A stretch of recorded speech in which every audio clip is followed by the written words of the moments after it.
హైదరాబాద్లో జరిగిన కాంగ్రెస్ పార్టీ కీలక జూమ్ సమావేశంలో ఓటర్ల జాబితా ప్రత్యేక సవరణ ఎస్ఐఆర్ మరియు పార్టీ బలోపేతంపై విస్తృత చర్చ జరిగింది. ఈ సమావేశానికి AICC incharge Meenakshi Natarajan, TPCC అధ్యక్షుడు మహేష్ కుమార్ గౌడ్, ఏఐసీసీ కార్యదర్శి సచిన్ సావంత్ ఆధ్వర్యం వహించగా, రాష్ట్ర రోడ్లు, భవనాలు, సినిమాటోగ్రఫీ శాఖ మంత్రి కోమటిరెడ్డి వెంకట్రెడ్డి ముఖ్యంగా పాల్గొన్నారు. సమావేశంలో మంత్రి ఉత్తమ్ కుమార్ రెడ్డి, సీనియర్ నేత జానారెడ్డితో పాటు ఉమ్మడి నల్లగొండ జిల్లా ఎమ్మెల్యేలు, పార్టీ నేతలు హాజరయ్యారు. ఈ సందర్భంగా మంత్రి కోమటిరెడ్డి వెంకట్రెడ్డి మాట్లాడుతూ, ఓటర్ల జాబితా ప్రత్యేక సవరణ ప్రక్రియలో కాంగ్రెస్ పార్టీ పూర్తి అప్రమత్తంగా ఉంటుందని స్పష్టం చేశారు. అర్హులైన ఒక్కరి ఓటు కూడా తొలగించకుండా బూత్ స్థాయిలో ప్రత్యేక చర్యలు తీసుకుంటామని తెలిపారు. ఎన్నికల సంఘం మార్గదర్శకాల ప్రకారం ప్రతి బూత్ కమిటీ బాధ్యతగా వ్యవహరించాలని, బిఎల్ఓలతో సమన్వయం చేసుకుంటూ ఇంటింటి పరిశీలన జరగాలని సూచించారు. ఓటు తొలగింపుల విషయంలో అకారణ చర్యలు జరిగితే బూత్ స్థాయి నుంచి జిల్లా కలెక్టర్ వరకు ఫిర్యాదులు చేసేందుకు ప్రత్యేక కమిటీలు ఏర్పాటు చేయాలని పిలుపునిచ్చారు. పార్టీ బలోపేతంపై కూడా మంత్రి కీలక వ్యాఖ్యలు చేశారు. ఉమ్మడి నల్లగొండ జిల్లా కాంగ్రెస్ పార్టీకి కంచుకోట అని పేర్కొంటూ, భువనగిరి, నల్లగొండ పార్లమెంట్ స్థానాలను అధికారంలో లేనప్పుడు కూడా గెలిచామని, ఇప్పుడు మరింత భారీ మెజార్టీతో గెలిచామని గుర్తు చేశారు. క్షేత్రస్థాయిలో పార్టీని బలోపేతం చేసే దిశగా ప్రణాళికాబద్ధంగా ముందుకు వెళ్తున్నామని తెలిపారు. ప్రతి వారం ప్రత్యేక సమీక్షలు నిర్వహిస్తూ పార్టీ సానుభూతిపరుల ఓట్లు రద్దు కాకుండా జాగ్రత్తలు తీసుకుంటామని చెప్పారు. నామినేటెడ్ కార్పొరేషన్ పదవుల విషయంలో కూడా మంత్రి కోమటిరెడ్డి కీలక ప్రతిపాదనలు చేశారు. 20 నుంచి 30 ఏళ్లుగా పార్టీ కోసం కష్టపడుతున్న సీనియర్ నాయకులకు ప్రాధాన్యత ఇవ్వాలని కోరారు. దీనిపై ఏఐసీసీ ఇన్ఛార్జ్ మీనాక్షి నటరాజన్ సానుకూలంగా స్పందిస్తూ, పార్టీ కోసం కష్టపడిన వారికే పదవులు ఇవ్వాలని అభిప్రాయపడ్డారు. అర్హులైన నాయకుల జాబితాను సమర్పించాలని కోమటిరెడ్డికి సూచించారు. దీనికి స్పందించిన మంత్రి ఉత్తమ్ కుమార్ రెడ్డి, జానారెడ్డి, పీసీసీ చీఫ్ మహేష్ కుమార్ గౌడ్తో చర్చించి ఉమ్మడి నల్లగొండ జిల్లాలో పార్టీ కోసం కష్టపడిన నాయకుల పేర్లను అందజేస్తామని తెలిపారు. Voice over script YouTube news channel కోసం. నమస్కారం.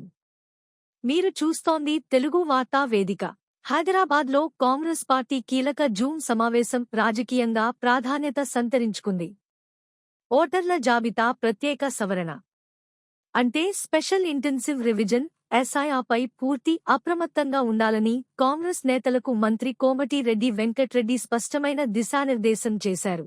AICC incharge Meenakshi Natarajan, TPCC అధ్యక్షుడు మహేష్ కుమార్ గౌడ్, ఏఐసీసీ కార్యదర్శి సచిన్ సావంత్ ఆధ్వర్యంలో జరిగిన ఈ సమావేశానికి మంత్రి ఉత్తమ్ కుమార్ రెడ్డి, సీనియర్ నేత జానారెడ్డితో పాటు ఉమ్మడి నల్లగొండ జిల్లా నేతలు పాల్గొన్నారు.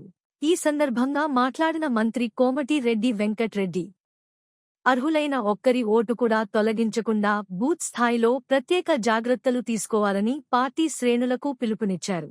బిఎల్ఓలు ఇంటింటికి వెళ్లి పరిశీలన చేయాలి. కార్యాలయాల్లో కూర్చొని ఓట్లు తొలగించే పరిస్థితి రాకూడదు అంటూ ఎన్నికల ప్రక్రియ పారదర్శకంగా జరగాలని ఆయన అన్నారు. అంతేకాదు, ఒకవేళ అకారణంగా ఓట్లు తొలగిస్తే బూత్ అధికారి నుంచి జిల్లా కలెక్టర్ వరకు ఆన్లైన్, ఆఫ్లైన్ ఫిర్యాదులు చేయాలని సూచించారు. ప్రతి నియోజకవర్గంలో ప్రత్యేక ఫిర్యాదు కమిటీలు ఏర్పాటు చేయాలని కూడా పిలుపునిచ్చారు. ఇక పార్టీ బలోపేతంపై కూడా మంత్రి కీలక వ్యాఖ్యలు చేశారు. ఉమ్మడి నల్లగొండ జిల్లా కాంగ్రెస్ పార్టీకి కంచుకోట అని పేర్కొన్న ఆయన, భువనగిరి, నల్లగొండ పార్లమెంట్ స్థానాలను అధికారంలో లేకపోయినా గెలిచామని, ఇప్పుడు అధికారంలో ఉండటంతో మరింత భారీ మెజార్టీ సాధించామని చెప్పారు. క్షేత్రస్థాయిలో పార్టీని మరింత బలోపేతం చేసే దిశగా ప్రణాళిక ప్రకారం ముందుకు వెళ్తున్నామని, ప్రతి వారం ప్రత్యేక సమీక్షలు నిర్వహిస్తామని తెలిపారు.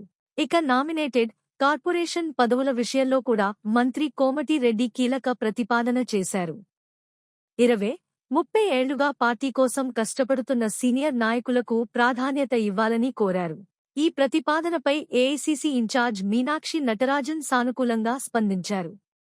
పార్టీ కోసం కష్టపడే వాళ్లకే పదవులు ఇవ్వాలి. అర్హులైన నాయకుల పేర్లు మీరు సూచించండి అంటూ కోమటిరెడ్డికి సూచించారు. దీనిపై స్పందించిన మంత్రి ఉత్తమ్ కుమార్ రెడ్డి, జానారెడ్డి, మహేష్ కుమార్ గౌడ్లతో చర్చించి పార్టీ కోసం కష్టపడిన నాయకుల జాబితా అందిస్తామని వెల్లడించారు. మరోవైపు ఓటర్ల జాబితా సవరణ ప్రక్రియలో కాంగ్రెస్ పార్టీ మరింత అప్రమత్తంగా వ్యవహరించనున్నట్లు ఈ సమావేశం ద్వారా స్పష్టమైన సంకేతాలు వెళ్లాయి. We won with a huge majority in parliament elections and all MLAs above 50,000 we won in Nalgonda. But one request, in nominated posts you have to give to some importance to Nalgonda district where is Congress is stronger. In entire Telangana, Nalgonda is the strongest district. But there is no nominated post in Nalgonda.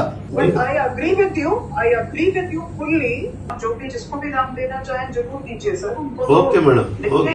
ఇలాంటి తాజా రాజకీయ వార్తల కోసం మా ఛానల్ను subscribe చేయండి. Video నచ్చితే like చేసి షేర్ చేయండి.